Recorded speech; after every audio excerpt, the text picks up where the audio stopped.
lot of Ethiopians wish their country was known for something other than disaster.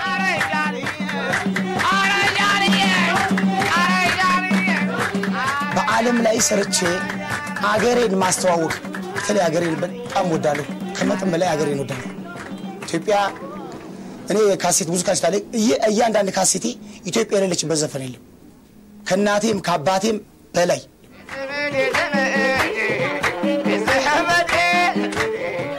Ethiopia should be famous for Asmari, a musical tradition combining verse, song and humour. It's hugely popular, and Adani Teka is one of the best in the business. በቀላሉ ይስቃል ማለት ይከብዳል ምክንያቱም ከኢኮኖሚ አንፃር ደሞዙ ትንሽ ነው ኑሮ ትንሽ ነው ግን የሚመጣው 10 ብር ሊጠጣ ነው ነገር የሚመጣው ምክንያቱም ፍቅሩ እኔ ከሌም ወደዶ አንፃር ግሮሮ ከግሮሮ ቀንሶ ነው ወደኔ የሚመጣው እና ያለ ማሳቅ በጣም ይከብዳል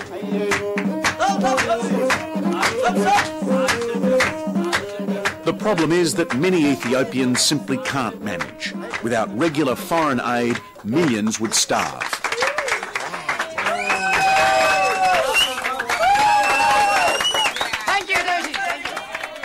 All Ethiopians do not like to beg. All Ethiopians feel ashamed that they have to depend on foreign aid for their daily bread. And they are eager to overcome that sense of humiliation. As an Ethiopian, how does it make you feel to be so dependent on foreign aid? It makes me feel very bad, ashamed. It's not something that anybody wants to be in.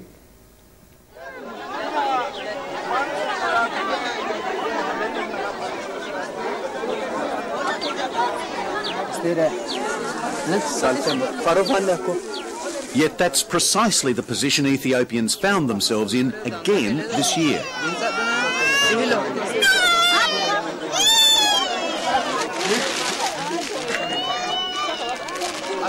Ethiopia isn't just poor, it's crowded. There are nearly 70 million people here, and around 20% of them are lining up for food aid this year.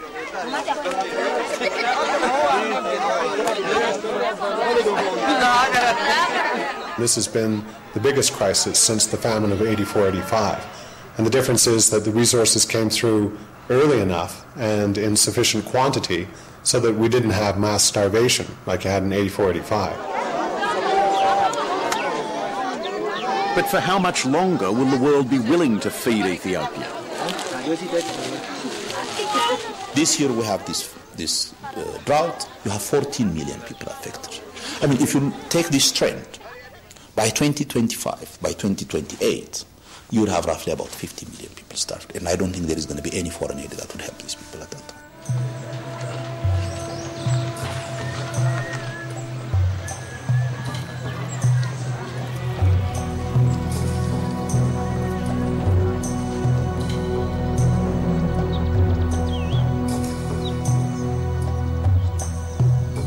The Baricha district in the country's south used to be able to feed itself. While it looks lush, a succession of bad harvests has left 1 in 5 people this year on the brink of starvation.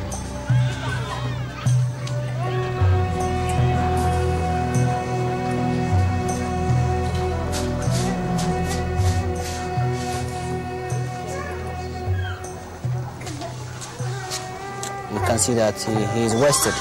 And on top of that, I can feel that his bones are not that strong right inside him. It shows that he has deficiency of vitamins or few very important minerals.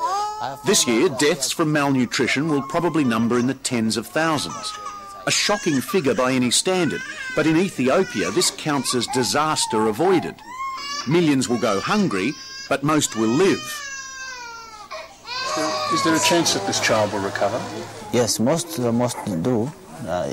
Even in this state? Even in this state. Some may die. It's the will of the Lord. We don't know which one will survive. But we try very hard ourselves for these children to have a better life.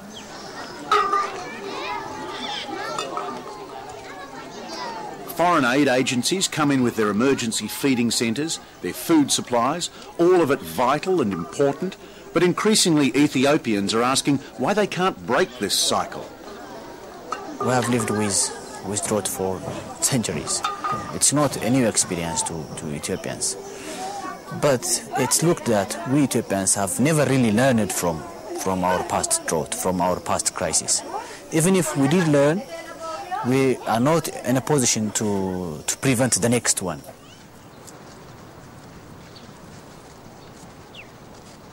Galfatu Fanissa says he's somewhere between 55 and 60 years old. He doesn't quite know. In a country where average male life expectancy remains stuck in the 40s, that makes him a very successful farmer. But even he's struggling now.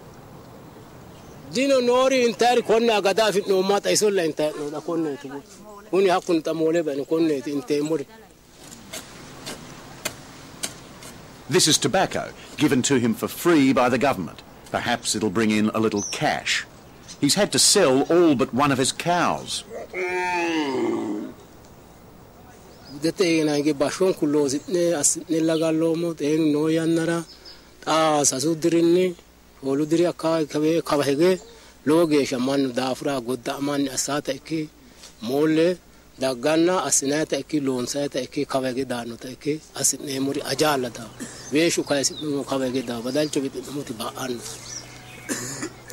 With only half a hectare of land and 14 children, Galfato is never able to build up a reserve. The line between success and catastrophe is very fine. Because land is state-owned, most farmers can't build decent-sized holdings, let alone borrow money to improve their farms. Ethiopia's Prime Minister doesn't think that's the main problem. He believes that if farmers like Galfato can just grow a little bit more, then eventually the whole economy will improve. Our hope, based on previous experience of other countries, is that as agriculture improves, it creates space for private sector development in small and micro enterprise, in trade, and so on, and therefore would reduce the pressure on land. So the government's strategy is agriculture first, second and third. It's where nearly all the effort goes. The government's latest big idea to try to end the country's chronic food shortage was to dramatically increase grain production. So they allowed a private market and made fertiliser widely available. Sure enough, grain production did go up spectacularly, but prices fell just as quickly. So the next year, farmers didn't plant as much because it wasn't worth their while. Then there was a drought, and before long, Ethiopia had the begging bowl out again. The Prime Minister concedes there have been mistakes, but insists agriculture is the way forward. And so we need to do more to improve the efficiency of rural marketing. We need to do more to improve productivity in the drought-affected areas and the areas which are affected by land degradation. Otherwise, I think the basic strategy is sound.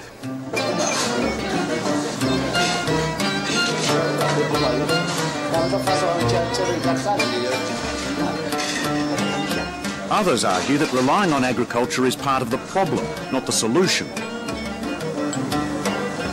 Coffee is one of the few things Ethiopia has which the world wants. 60% of the country's export income is from coffee, but the world price for coffee has been falling for years.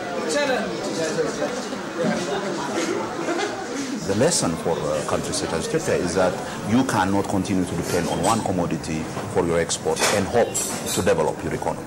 There must be a process of diversification taking place if these countries are going to develop at all.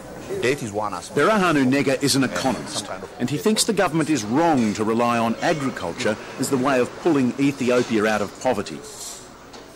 At least the starting point is to recognize the crucial nature of this, the need for diversification, and to start a process of collective thinking about how do we go about it. Galfato Fanissa used to grow coffee, but he stopped because he couldn't make money out of it anymore.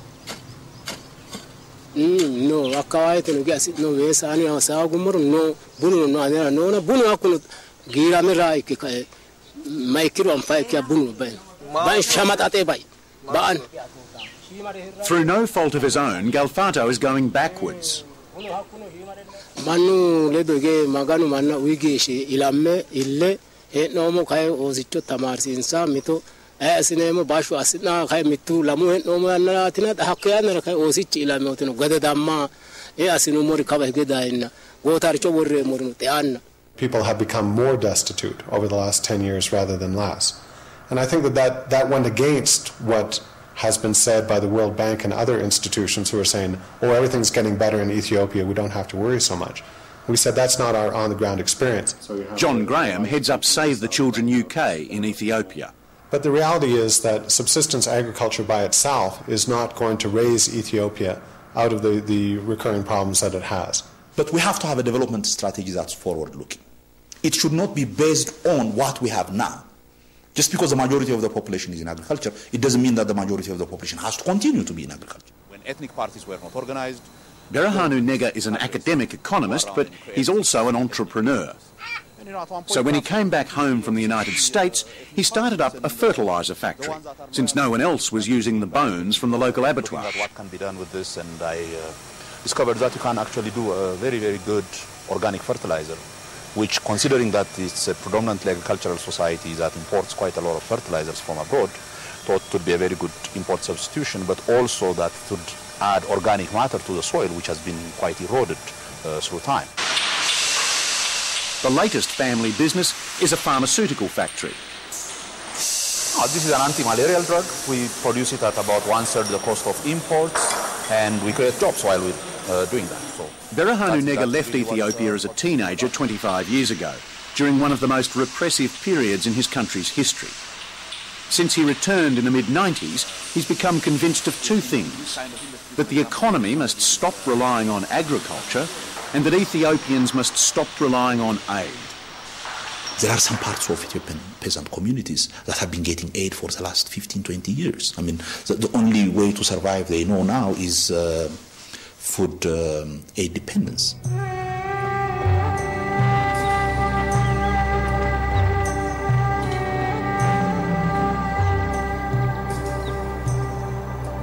Northern Ethiopia saw the worst of the famine nearly 20 years ago. It's green now, but much of this is marginal farming land. International aid agencies are well established here.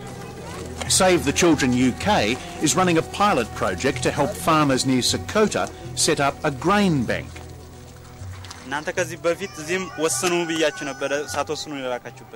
Many of these people have been getting food aid for years, and some see little reason now to change.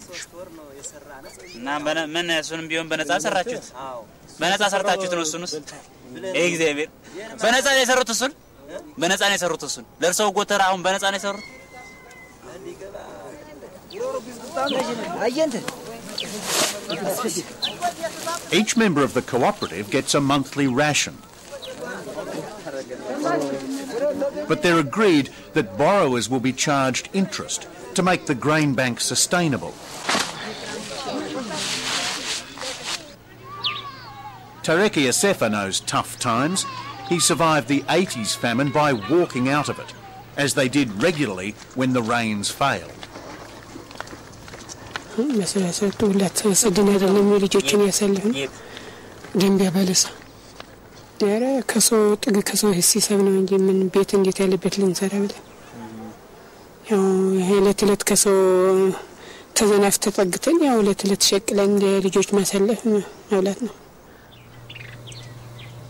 But he doesn't have to leave his little village anymore, because for the last 15 years he's been getting just enough food aid to survive.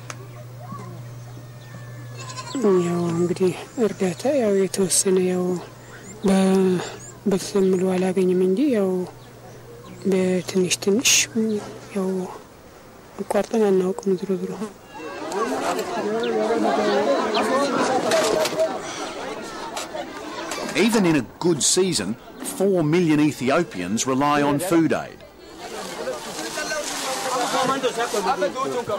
It's this institutionalized dependency which worries Berhanu Nega. When you depend on foreign aid for the last 15-20 years continuously, It's much more important to listen to donors, to listen to foreigners, than to listen to the debate taking place in your own society. And then at one point, the debate within your society also stops because people start saying, it doesn't make any difference anyways. Who does the government listen to? The donors who tell you what they want to spend their money on, or the people who are out there trying to make ends meet? Well, to the extent possible, we try to listen to everybody.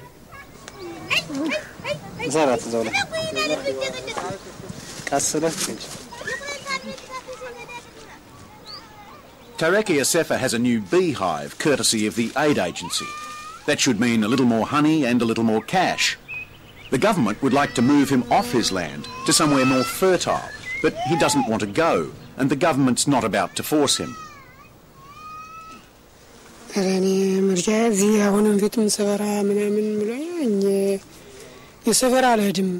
ትንሽም በልቼ ትልቁንም በልቼ ቤቴ ሀገሬ ነው ሞት እንጂ ስል ነው የተቀመጥኩት እንጂ አሁንም በሚመጣም አማራጭ እሱ ነው።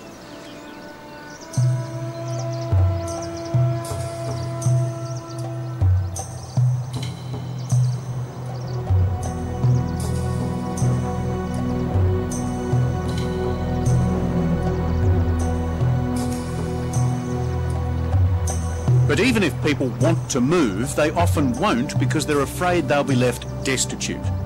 That's because land in Ethiopia is owned by the state. The country's peasant farmers rent it. If they leave it, they lose it. If they could sell it and use that money that they got from selling it to go to town and to start up something or to sustain themselves while they looked for a job, then I think people would be moving much more. But the government refuses to consider land privatisation for fear of flooding the cities. Now, what would happen if we drive, say, 4 million farmers out of the land? Would they get employment in the urban areas? Could we create 4 million jobs in, say, 3 to 5 years? That's simply out of the question. So people are stuck in a kind of state-run feudalism, topped up by the wrong sort of foreign aid. According to the Prime Minister, Ethiopia needs more money for development and fewer sacks of foreign grain. The US, for example, provided something like close to $500 million of food aid during the current year, and gave us something like $4 million for agricultural development at the same time. Now I think USAID has come to the conclusion that this is completely irrational. No one in this debate suggests Ethiopians are lazy. Just try ploughing a field like this. Nobody is out there sitting around saying, gee, it doesn't matter if I produce anything or not because the kind people of Australia will send me something to eat. Everybody works as hard as they can. And despite that hard work and despite maximizing their production, they still find themselves short. The really hard bit about this, assuming you can even control the cattle, is to stop it going out the other furrow, which I haven't managed to do. But it'd be better if those who wanted to leave the land could. At the moment, there's nothing to encourage them. And everyone agrees that aid dependency is also an issue. I would argue that one of the reasons why we are not going anywhere is precisely because people have lost significantly the confidence in themselves and in their ability to make to improve their own conditions. And that damage, I'm not suggesting, is entirely caused by foreign aid, but I would argue that it has contributed to a certain degree to this.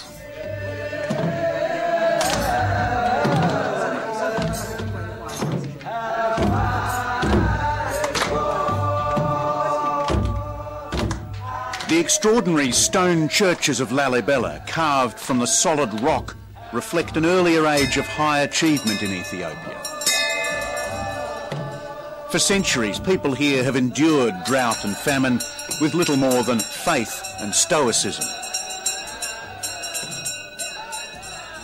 With the right sort of help, Ethiopians should now feel it's within their power to bring this misery to an end.